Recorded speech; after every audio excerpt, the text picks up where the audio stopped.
Good afternoon, everyone. A warm welcome to everyone. Thank you for joining our session. We are back again, the third episode in our serverless sessions.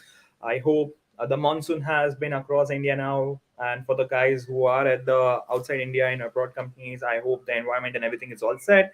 I really thank you. I appreciate everyone for joining this session. I know it's Sunday afternoon, but I will do compensate by spoiling your afternoon by giving you a wonderful session from one of the known person for his talk. So today's session, we will be talking about how to design a mindset for a single table in DynamoDB.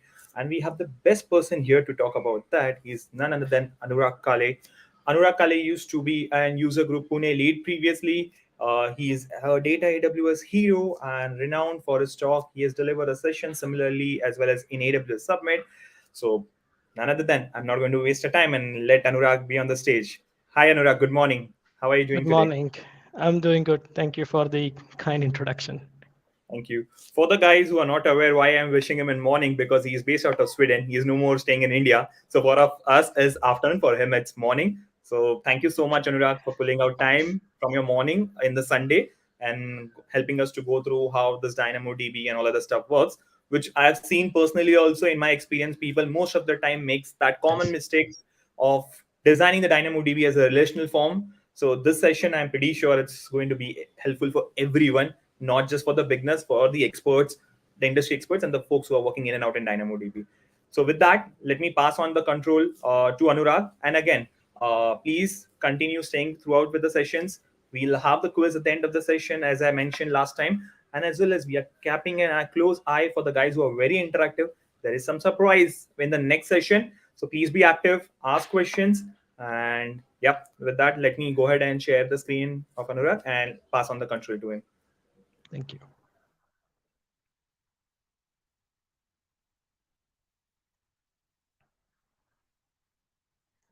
Are we ready? Yeah, Anurag, please go ahead. Okay, perfect. Thank you very much. Good morning, good afternoon, good evening. No, really have no idea where you're joining, so covering all the cases. So today I'm going to talk about building a mindset for single table design, and the underlying technology that we are going to use for this is Amazon DynamoDB. So as the topic says, right, there are three main, you could say, sections of my talk. The first section talks about mindset. We talk about DynamoDB, and we also talk about single table design. So at the end of this session, I would be really pleased if you are able to take away things like not just the technological details of DynamoDB, but rather than how you need to think differently so that you can leverage DynamoDB to its full capabilities.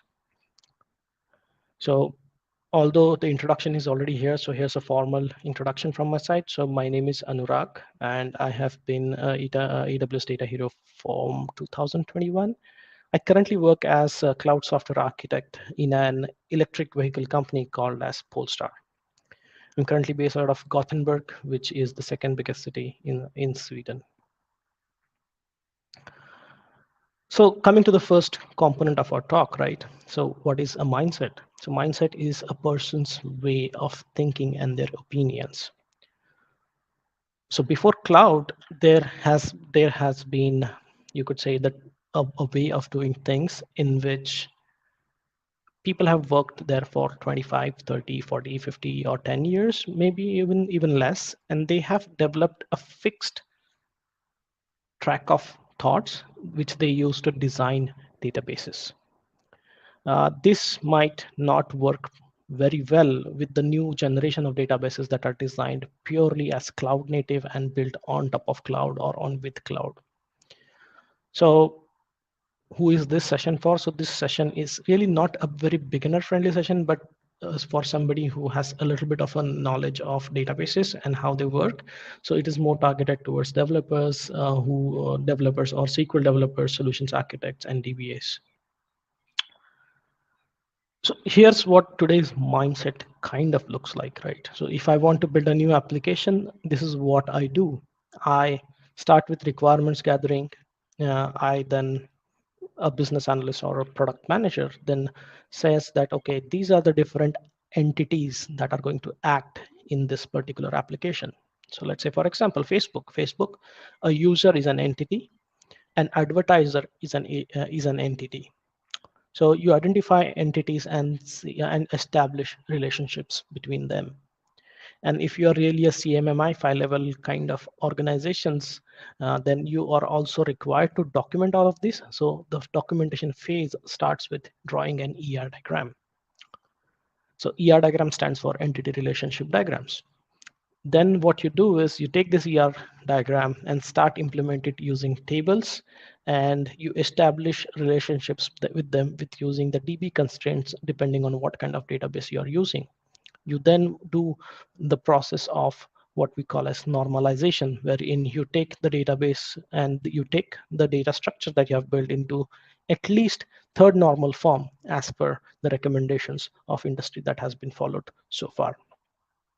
So once the database schema, data structure, whatever you might like to call, is in place, what you really do is you write SQL queries and you use the SQL's flexibility to fetch data from multiple tables and structure it in a way that is consumable for your middleware BI applications or whatever the case might be. Now, this flexibility is a boon and a bane at the same time, and we are going to talk about that as well.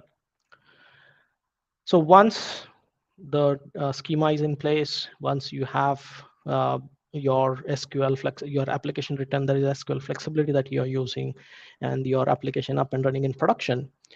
Now you need to perform a lot of DBA tasks in the background to keep it performant and to give you the performance or the scaling that you require. This is what I like to call as bottom-up approach when you come to database design. So there are some shortcomings to this particular, let's say, way of doing things. This way of doing things was designed so that you are optimizing everything for storage, because in the 70s and 80s when relational databases were developed, storage was really, really costly. But now we are hitting a limit of Moore's law, wherein after every 2 years, the size of the CPU is not reducing. So we are short of CPU rather than short of storage in the coming times. So in relational databases, when you implement this, you will see that all the entities are not accessed with the same intensity. There is a skewed usage of some of the tables in your database. To keep it performant, you to add the queries to make the queries faster. You start to implement what we call as indexes in the databases. Then you're in the background, you need to create an index, keep refreshing the index, and it takes away a lot of storage. You have to maintain the entire life cycle of this index, and it takes a lot of task. But index can only help you to a certain points, and there is always a tipping point after which indexes no longer can speed up your queries. Then you start to partition the tables.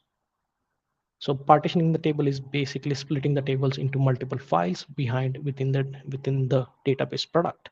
But for that, you need high-skilled DBAs. You'll also hit a limit when these partitions are no longer enough, and then you have to do what we call as sharding. So until partitions, you can scale vertically. That is, add a lot of RAM, CPU onto your databases and keep on scaling up and up. But once you hit a certain limit, you have to start sharding horizontal. You have to go horizontal scaling, and that's when sharding comes into picture. When everything is happening in the background, you also need to account for high availability. You need to take care of backup and recovery. You need to do patching. You have to plan for disaster recovery and a lot of stuff. All in all, this is my personal opinion, that these tasks are not giving a lot of value to the company's bottom dollar. So they are not helping you deliver business values. So this is the new mindset that is required to work with non-relational databases like DynamoDB.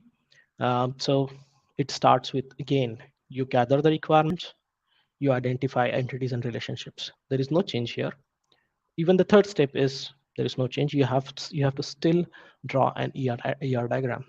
Now things start to change here, wherein you need to sit with your application owner, with your business analyst, with your designer, and start identifying access patterns. So access patterns are like pre-work or a homework that you really need to do before starting using DynamoDB to get its true potential. So once you have the access patterns in place, you start to implement these access patterns using the philosophy of single table design on top of DynamoDB. Now, instead of using JDBC, ODBC kind of connections, you now use API actions to write and read from DynamoDB. This is what I like to call as top-down approach, wherein you're working from your access patterns, looking at how you're going to use the data, and then aligning your database's data structure to go with it hand in hand. And then you relax. Why? We will come to that in a moment. So what exactly is this access pattern that I'm talking about, right? So an access pattern can simply be thought as a simple description of the action that you are looking to perform on your database, or your application is looking to perform on a set of data, or a state, as you like to call it in an application. Let's look at an example of how access pattern might look like. Let's say I want to produce a clone of GoodReads, but I want to reduce the let's say scheme of things, or the scope, to a limited extent. So basically what I want is, I want an application which will act as my personal library, but I also want to give some authors access to this particular app. So in this application, these are the things that you can say are access patterns, that a user can create an account by using his or her or their email address. They can add a book that they want to read in their to read list. Once they read the book, they can add a rating to the book on the scale of 1 to 5. They can then add summary, date, option, and if they want, they can load a picture. So these, in a very simple sense, are what called as access patterns. They look very simple at the core, but for complex application, this can be really complex, but this is really necessary. Unless you do this, you will not be able to align your data structure in a single table design, and you won't be able to reap the benefits of DynamoDB. We'll come back to this example in a few moments again. Now, we talk about access patterns. We say that you really need access patterns, but not a lot of people are talking about how do you find these access patterns, what are the actionable ways of doing things, and how to identify these access patterns. So there are two approaches that I like to say that there are that exist, that makes your life easier. So the first approach is a UI driven approach, and the second approach is API driven approach. So depending on what kind of culture you have in your company, when you build a new application, there are two train of thoughts. Either you work with an UI UX engineer, build the mocks out of the application, and then you have a clear indication of what is expected on the page, what kind of data you are trying to load, and all that stuff. So that approach is called as UI driven approach, in which you use the UI mocks or the existing application pages from the UI to derive these access patterns. There is another way of doing these things, which what I call as API driven access patterns. So in case where the culture in your company is, you first define the APIs, the API contracts, and then you have the structure of API schema in place, then you can use that to define these access patterns. How? Let's take an example. So here's a good old Facebook page that you see here. So when I look at this, considering that this is developed only in mock, you can see that I see at the top level 3 access patterns in this. So what are these three access patterns? So I need to retrieve metadata from data store or object storage. What is this metadata? It is all these details that you see here. So English, Spanish, Portuguese, and then it also covers terms and conditions, pages, advertising, and whatnot. So these can ideally be stored, perhaps because this is static data, this can be stored in an object storage and then pulled up. But there is dynamic content in which if I'm an existing user, then I should be able to log in with my email and password. Or if I'm a new user, then I should be able to sign up into this service through this particular page. So on this page, you can see there are two access patterns. And there is also a third access pattern that which I have not covered is create a page for a celebrity, band, or business.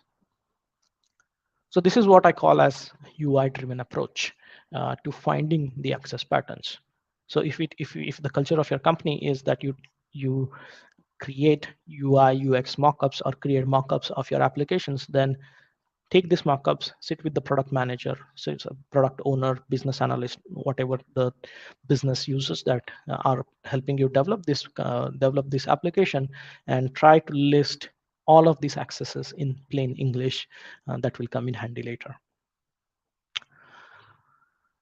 So these are the three main access patterns, and the fourth one is of creating a page. Let's take another example of Amazon that we most likely use for e-commerce. So when I have already logged into Amazon, and I see that I want to know what are the different orders that I have placed in the past 3 months, as the screen says here. So here, essentially, what I really need to show is things like, so these are the access patterns that I can derive from this.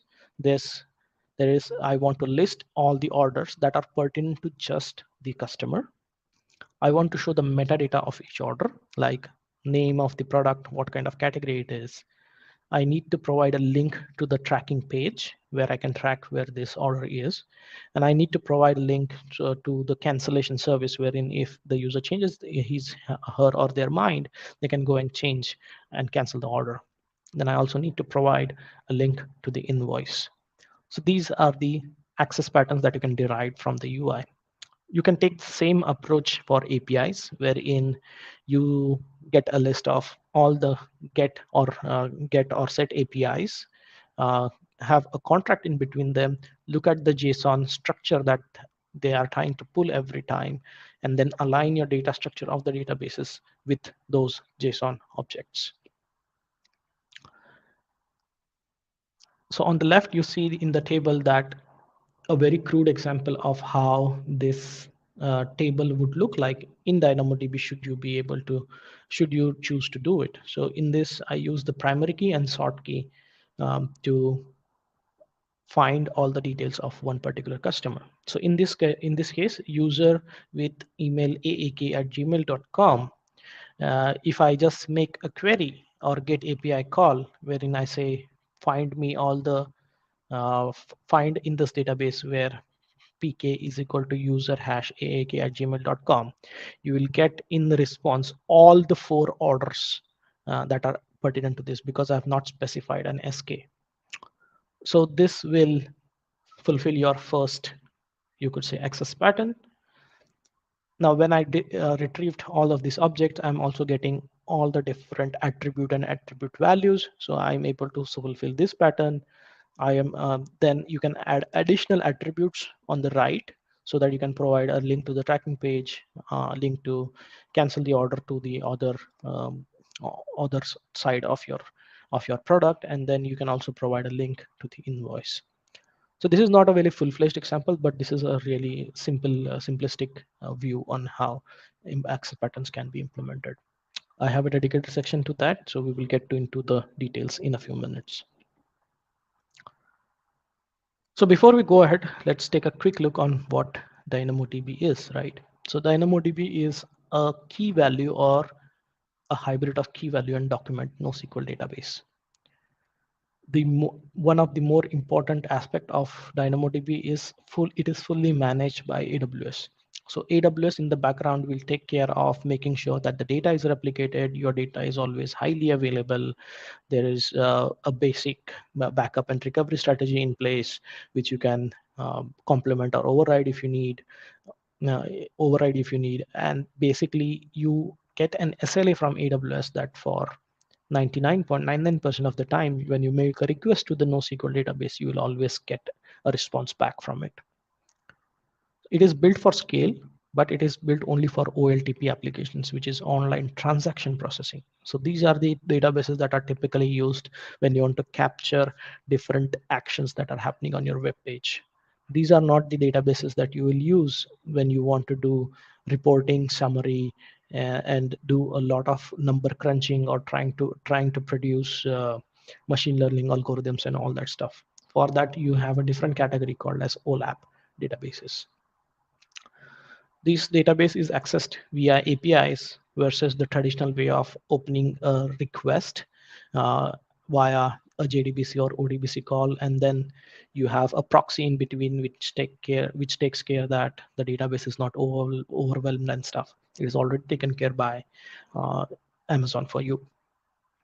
Another important aspect is it's an hyper-ephemeral compute, which basically means that unlike relational databases, or I wouldn't say relational, the older relational databases where you have to tightly couple your compute, storage, and RAM together, here you can distinguish all of them three because of the structure of how it is produced, because it's a distributed database. So in a very simplistic terms, this is how the architecture of DynamoDB on the left look like. So there is a client request. So this client request generally consists of your primary key, which is a combination of partition key and sort key. There is a router functionality within DynamoDB. Again, you don't need to worry about it. It is implemented in the background, which takes the combination of the primary key and creates a consistent hashing out of it. Using this hash, it is able to tell that within the numerous different partitions that are being managed for you by DynamoDB in the background, which exact partition does the data lie, and then it will route your request to that, whether it is read request or write request, whatever the case it might be. One thing to note is because this is a distributed database, that means it is governed by the limitations of CAP theorem, in which it says you can only get two of consistency, availability, or partition tolerance. So when it comes to applications like in transaction processing, there is always a need of availability and partition tolerance. So you have to compromise on consistency. So this is what we call as eventually consistent database in terms of NoSQL databases, or in this case, DynamoDB is an eventually consistent database. What it basically means is whenever there is a request to read or write, in this specific case, write, there is always two copies of this data made into two different availability zones, which can be thought of as different data centers. So whenever you write a new data, it is considered to be successful if it is written in two out of the three uh, partitions. So there is 1 in 3 chance that if you make an immediate read after the write request, and unluckily if you hit on the third availability zone where the data has not been replicated, there is a chance of you getting stale data. But there are mechanisms by which you can basically limit it. So in this diagram also, what you can see is uh, there is a pool of different compute and decoupled compute and storage that has been spread across three availability zones in an AWS region. And every time you make a read or a write into this into DynamoDB, you are guaranteed that you will have three copies of the data stored at all times. So high availability is taken care by right out of the box before even you implement anything. So let's come to the second part of the chat, or third part perhaps, is what is a single table, right? So unlike relational databases where you map each entity into its own table, in DynamoDB you create only one table. That's basically a single table.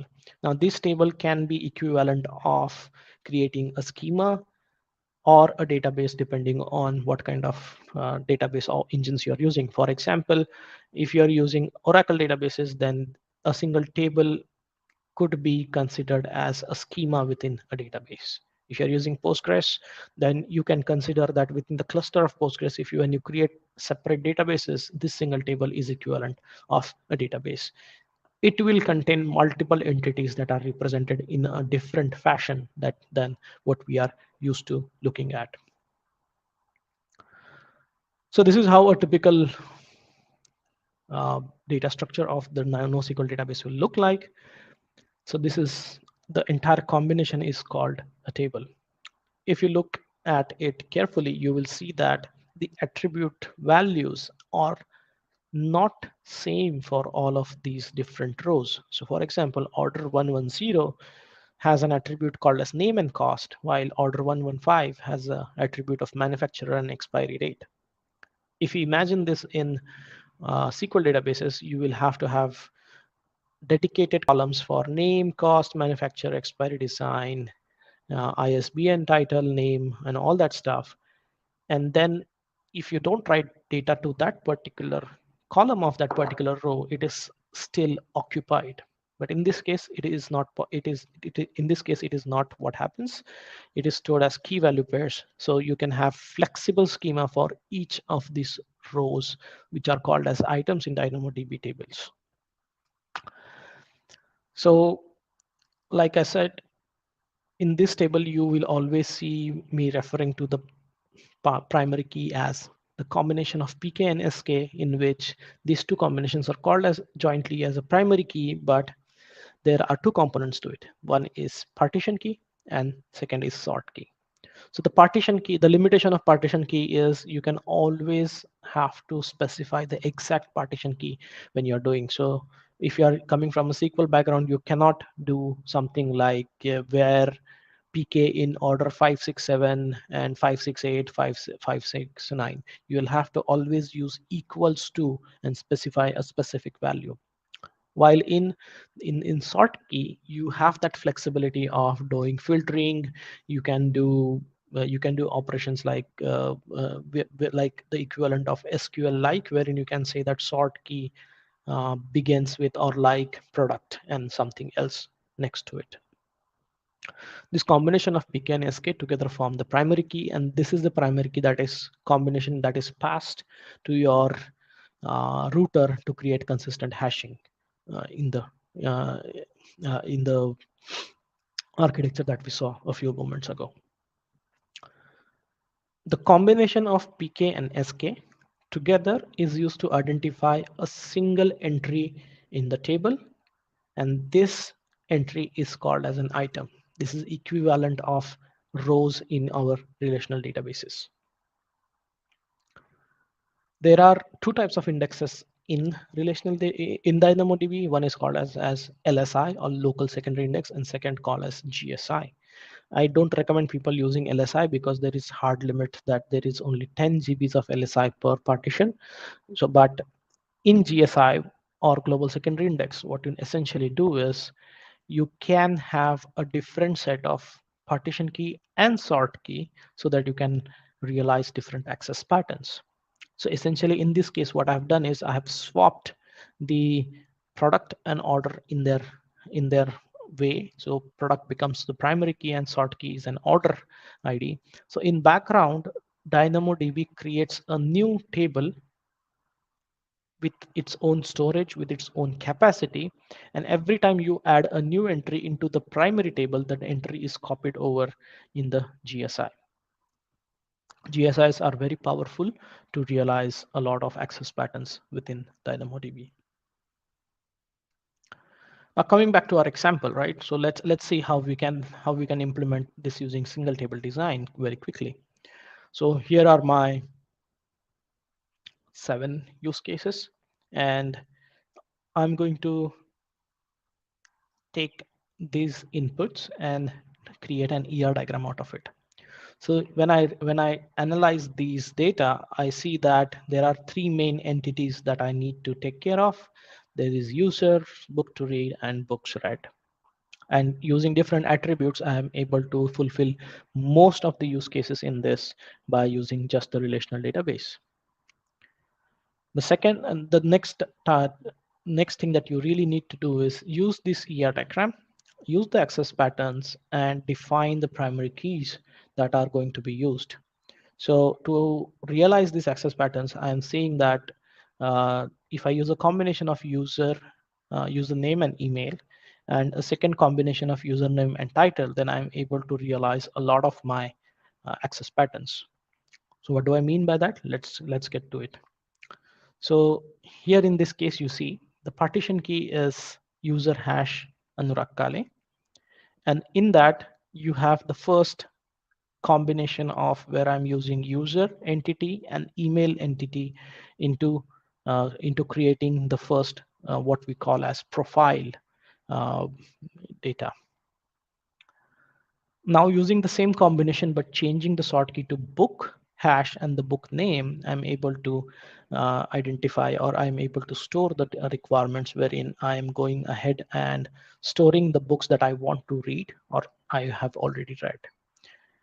Now, these two basically, this combination is helping me to cover the use cases 1, 2, 3, 4, and 6.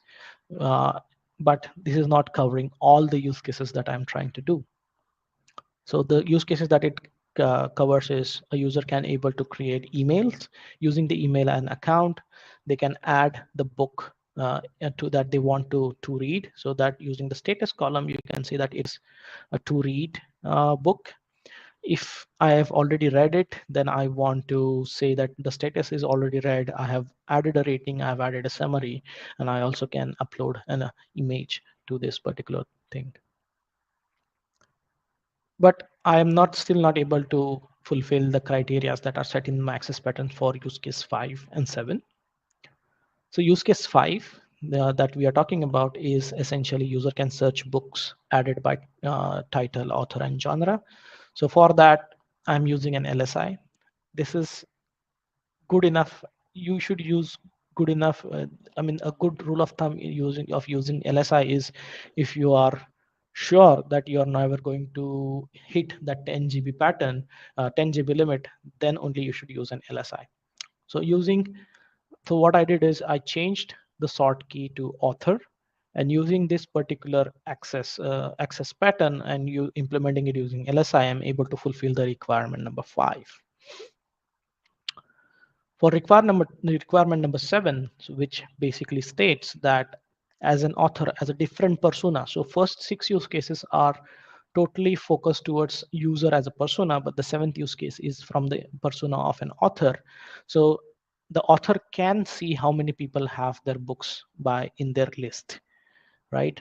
So for that, you implement a GSI wherein you flip around the partition key and use a different sort key altogether, and you then what is called as project the different attributes that are going to be required to fulfill this use case. Now using that, I'm able to fulfill the requirements that I've set forward in my requirement number 7, which when an author goes in, they can see, okay, these are the different users that are reading my book. Then you can go ahead and make a filter on the status and then you can also see that, okay, I want to read summary, then you can make a filter on status, which is read. So the basic flow of filtering in DynamoDB is you use partition key to point the database to a single partition. Within that partition, if you limit the number of items by using sort key, but if you still need to do a little more, then you use a combination of PK and SK to limit the data set to a smaller limit, and then use the attributes within this returned data set to do even more filtering. These are all done by what we call as queries. In DynamoDB, there is also another aspect called as scan, wherein basically it goes and looks at all of the table and tries to find, but it is a very anti-pattern, and you will end up having a huge DynamoDB bill if you just keep using scans. So in short, this is what I want you to take away from this today's chat is if you want to use DynamoDB, you need to plan ahead. You need to know your access patterns. You need to group together frequently used calls to the DynamoDB and create it as a single item inside the DynamoDB using single table design.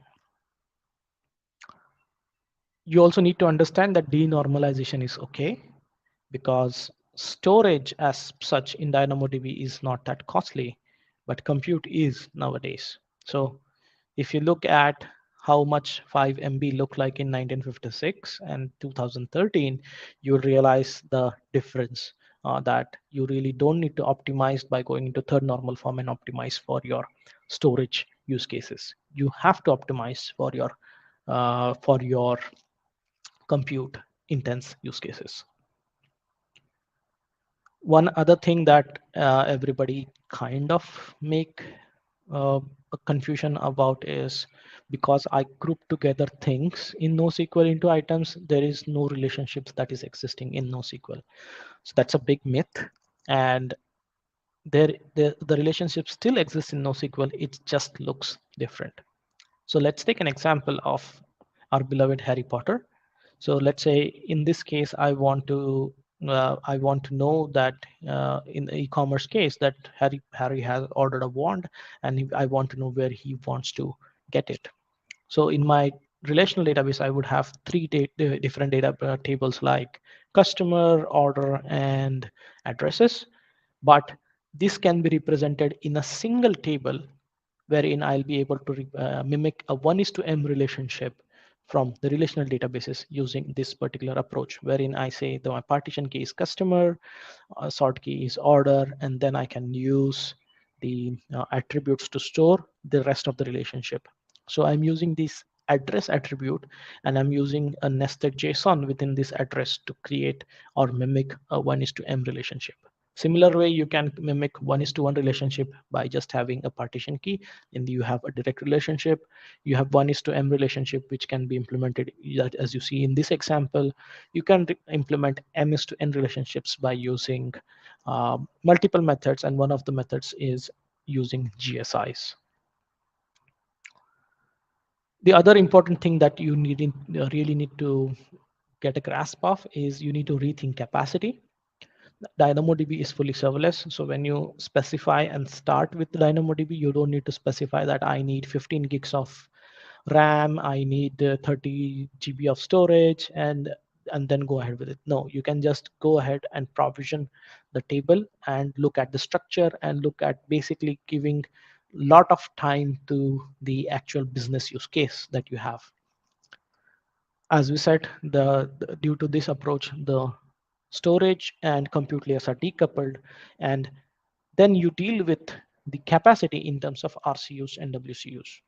So RCU stands for read capacity units and write capacity units, and these determine how much money you need to pay to use the DynamoDB use case. I would recommend that you take a deeper look into this because these are highly nuanced calculations. But in general, let's say if you are very new, the application is very new and you're unsure that what is the RCUs and WCU capacity that you need for the applications, here's a trick that you can use. You start with on-demand capacity and implement the table, and then after a few you give it like 2 or 3 months and gather enough telemetry data using CloudWatch or any other similar tools, and then you can during and then looking at the structure, looking at the capacity and the usage patterns, you can then switch the data to the provision mode once you have a benchmark. Now switching from on-demand to provision mode is just a couple of clicks. You will not have a downtime. So that's the power of DynamoDB. But remember that you can switch between on-demand and provisions mode only once in the 24-hour window. So all is not good here, right? So I mean, it looks like a fairy tale. So it's not. There are some trade-offs if you are using DynamoDB and single table design. So here are some of them. So very strictly speaking, it is not an ACID compliant database. Now I have, if I have, I have to be very, very picky, then only I can see that it's not ACID compliant. But there are workarounds like DynamoDB transactions, which you can use so that you will have transactions and ACID-like, basically ACID-like features from DynamoDB, but it's not truly ACID compliant in my personal view. We also need to acknowledge that this is an OLTP heavy database, and it is purpose built so that you can have and capture your transactions, which are very, very important when you are having a customer facing web application. As we saw, that one of the good and bad things about relational databases SQL, you lose the SQL flexibility when you go to DynamoDB, but then it is for everybody's greater good. There is also additional responsibilities that now your application needs to take care of, which relational databases took care out of the box, which is, for example, data integrity, as we talked about in ACID. Sorry, not ACID, it's different, but data integrity as in you don't have the locking. So if in the relational database a reader is reading writing on one of the rows, then nobody else can make an override onto it until the transaction is committed. So this comes inbuilt with relational databases, but with DynamoDB, you need to specify that this is a transaction from your backend.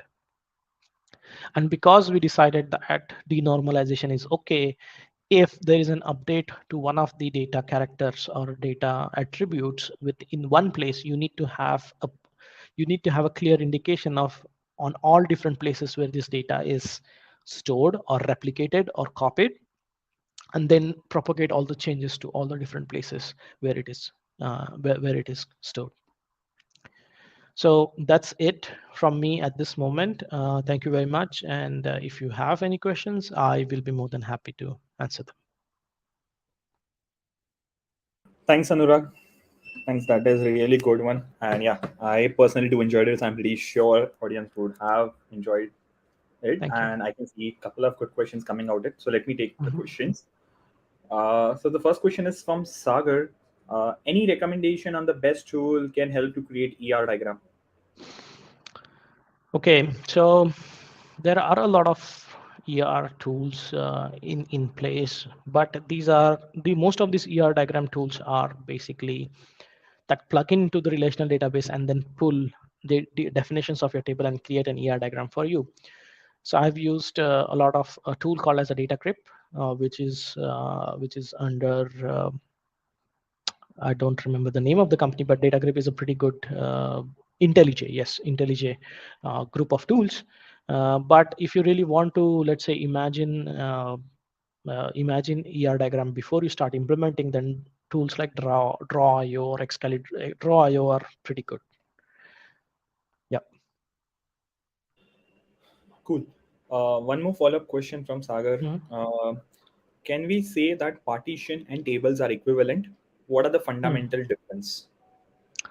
So the way relational databases work is when you create a table in the background, it tries to allocate a file size or a file location in the hard disk to that particular table. But when the table starts to grow up exponentially, what happens is you have to iterate through a lot of data uh, to specifically find the details that you want. So then what you do is you split that file and you store that file into a different computer or a different server, and that's where a partition sorry, in terms of partition, it is still in the same server, but it is on a different file path.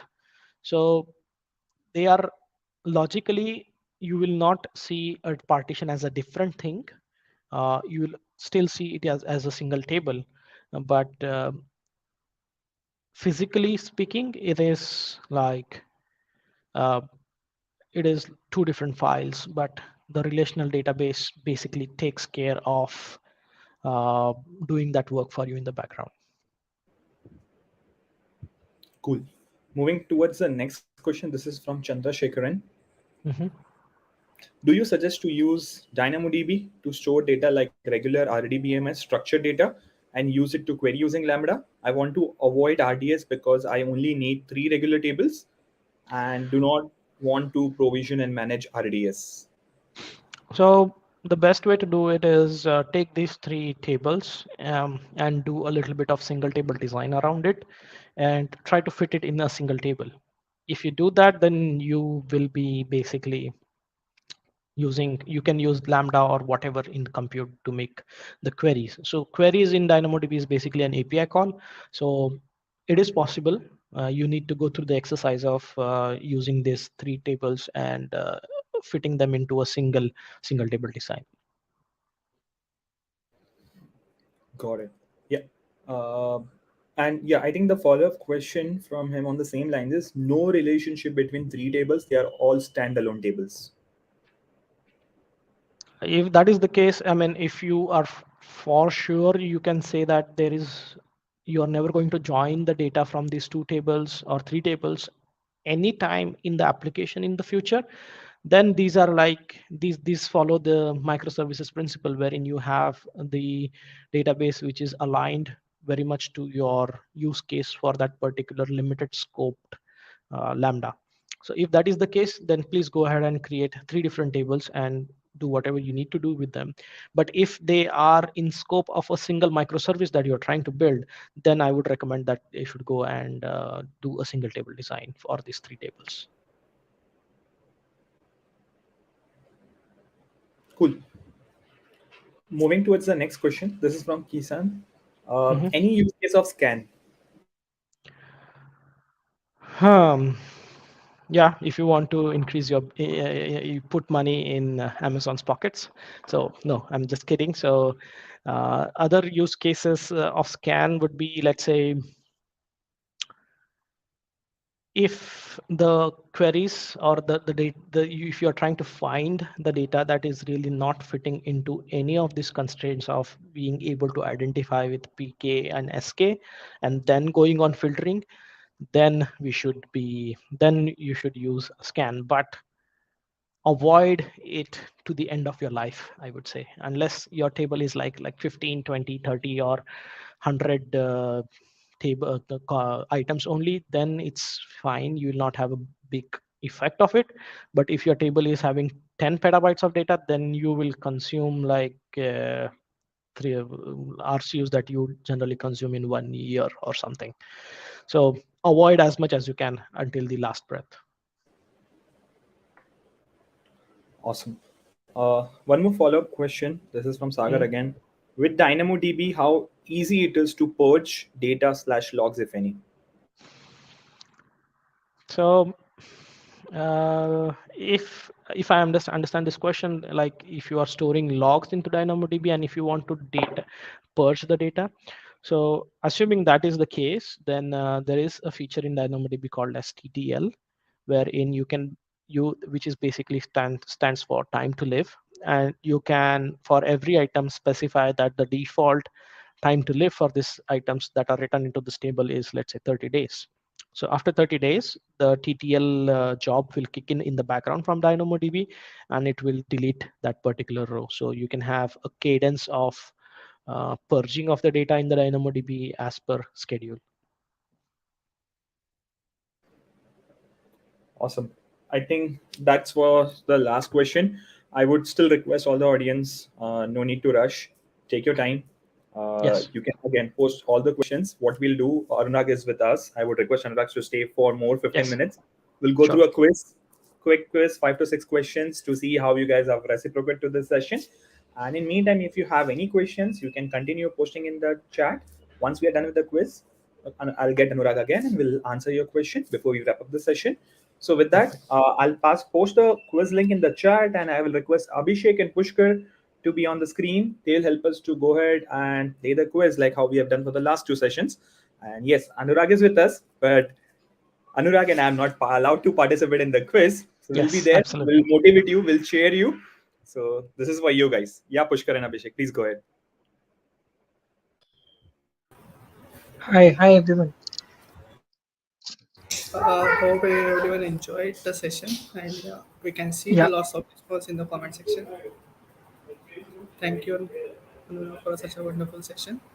No So worries. just yeah, quick thing like use Chrome for better experience of the quiz, and you can take 2 minutes to log in. I will share my screen and show you the leaderboard. My leaderboard.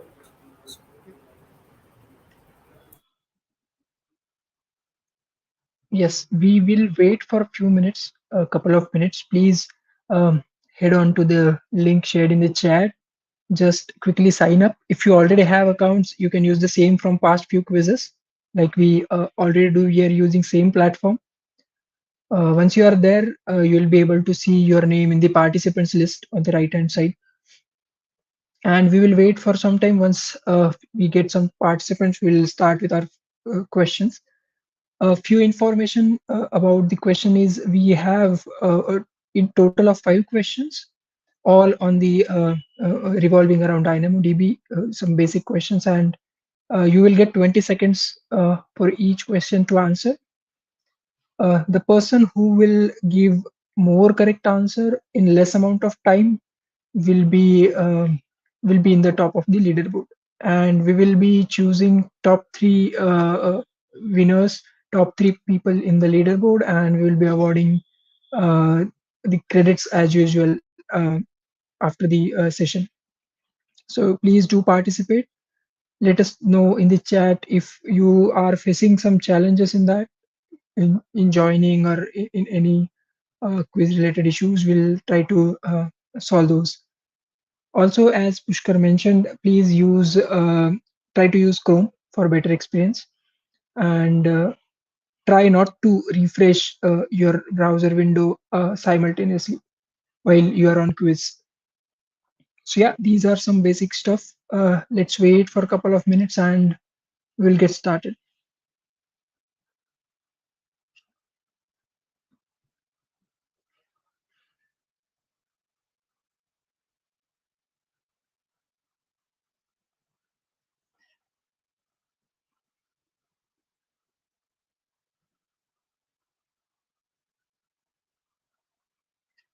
Okay, so currently we have 5 participants.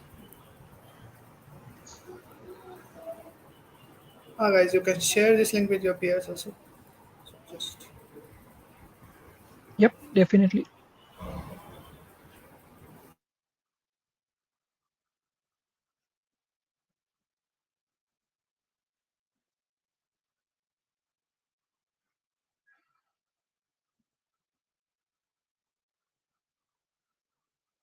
Guys, I would request everyone, please do join. There is a reward for all the three winners of the quiz, so please do join. Don't worry, my name is just popping off the screen. I'm not going to answer any questions, so please do join. We will have three lucky winners, and again, all of this kinds of quiz, the winners who have won the quiz, the people who are asking the questions, will have for sure some surprises for you guys in the next session. To please do participate.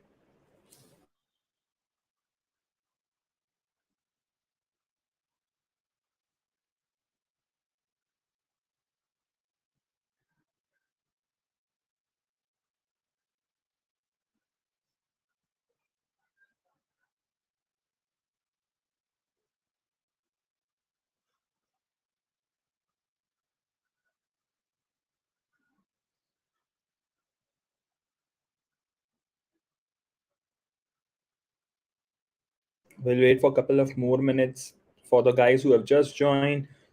The quiz link is in the chat for all the three UGs, Pune, User Group India, and Nasik. If you have joined any UG channel, the link is in the chat. Please do join via the link and participate in the quiz.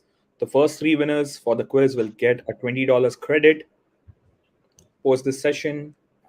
So please do join and answer the questions. The questions I'm pretty sure is going to be very simple and off of the topic which just Anurag cover up in the session. Yeah.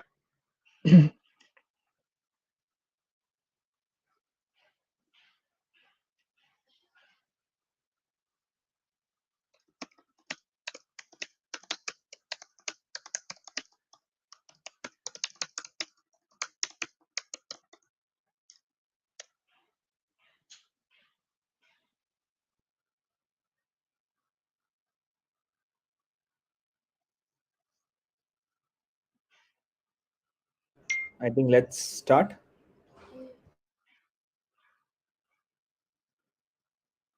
Sure. I think we are able to see 7 people. We will start if still anybody is trying to log in. You'll be able to join even after the quiz starts. But it's just that you might miss the questions. So yeah, but we will start, and now you guys will be able to see the first question on your screen. I am popping that out. So yeah, you should have the next question coming.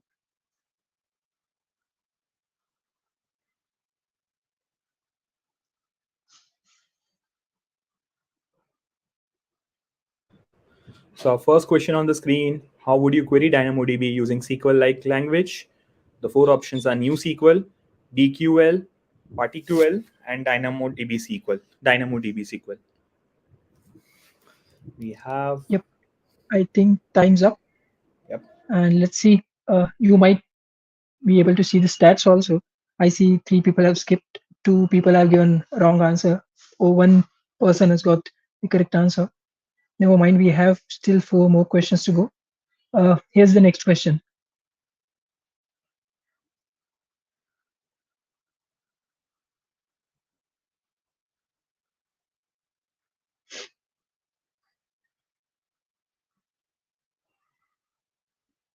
Yep, the question is, what is the maximum item size DynamoDB supports? So 64 KB, 128 KB, 400 KB, or 1 MB. And the time's up. I see that 2 participants have given correct answer. 2 people have missed it, and 2 people have again skipped it. Cool. So moving up to the next question. Which native AWS service is best suited to implement a cache for DynamoDB with minimum efforts? The options are Redis, DAX, Memcache, and Elasticache.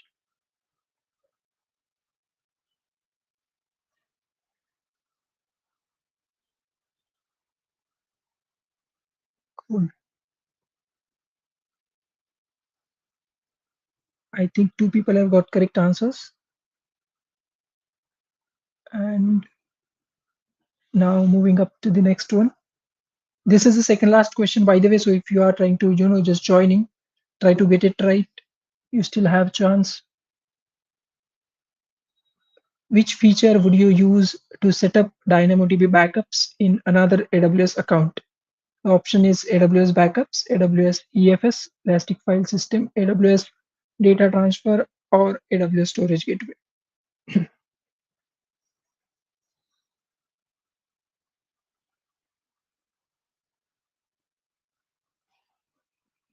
Okay.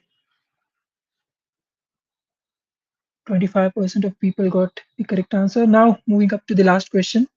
So whoever joined late or still playing, now this is the last question. You can try getting to the top of the leaderboard. Yep.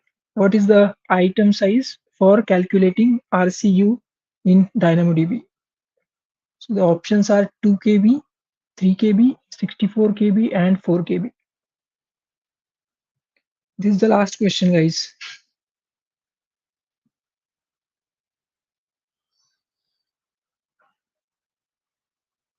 Yep, I think 3 people, maybe 38% people got it right. So yeah, with that question, we have completed our quiz.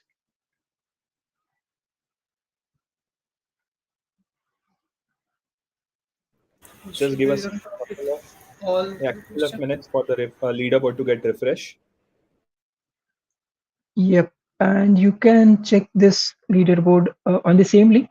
Even after the session, also it stays there, and of course it takes some time. So that is why we don't announce the winners right away. As previous sessions, also we will just take some time after that, and within 1 or 2 days you will receive your credits. We'll get in touch with you from our official email IDs. And yeah, as it stands on the leaderboard, I see Sridhar on the top spot with 5 correct answers. then Chandra YM with 3 correct answers, and third spot is Rohit with 1 correct answer. So yeah, I think that's it, and we will definitely get in touch with you guys after this session, and you'll get your AWS credits. And thanks so much for participating in the quiz. Congratulations to all the winners, Shri, Chandra, Yep. and Rohit. This is an amazing performance, and I mean, just want to add one more thing. I think this is the third session. I can see Shri has been one of the winners consistently in all the three episodes so far. Yeah. Yeah. So I can see that trend coming out. Thank you, Shri, for attending the sessions and focusing on the sessions. Really amazing. Uh, so I think if you have more questions, as I promised, Anurag is still with us. If you have any questions, please post in the chat. We'll be happy to answer them. And this serverless event consists of 4 sessions. We are done with 3 of them. The fourth one will be the final finale, where we'll have one other serverless hero with us, one of the first serverless hero of India. He'll be with us, who will be helping us to talk about the other services of serverless, the best practices, his experiences about serverless, and we'll have more rewards and recognition in this session. So please do follow us and stay tuned for that session. In meantime, if you have any questions, please put it in the chat. Anurag will be happy to answer it.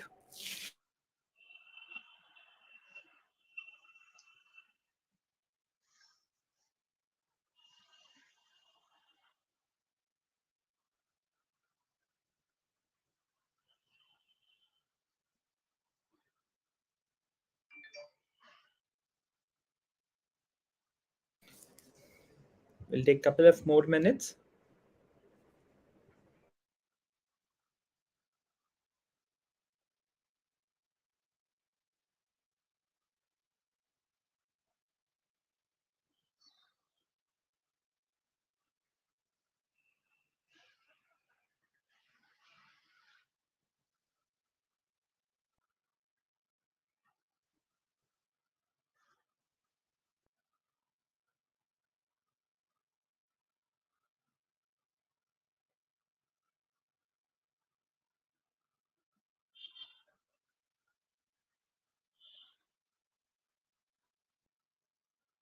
Yep. I think the session went very well, and we have seen all the questions coming out pretty good and interesting. So I assume there are no questions from the audience. So I thank you so much, Anurag, again for taking out the time in the morning to go through this DynamoDB session. It was really good. Thank you Uh, very much I for hope we inviting. Thank you so much, and I hope we get you more participation in AWS user groups, India, across Absolutely. different sessions and all. Uh, Absolutely. Thank you so much, and thank you to all my wonderful participants for spending your afternoon with us to learn interesting concepts, the best practices, and other stuff, know-how of how to work with DynamoDB. And I really think so. It was a wonderful session. And again, if you are watching this session in a recording form, this session would be recorded and will be hosted on AWS User Group India, AWS User Group Nashik, as well as AWS User Group Pune YouTube channel. So you can watch in any of these 3 user groups YouTube channel.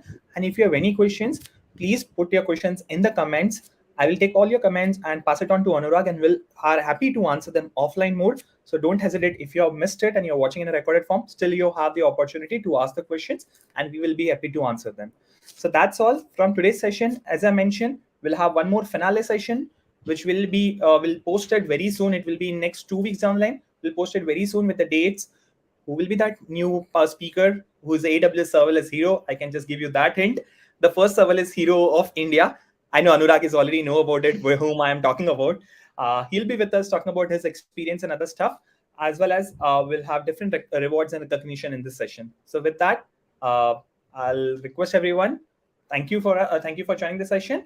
Stay tuned. Stay safe. Thank you. Bye bye. Thank you. Thank you, everyone. Bye bye.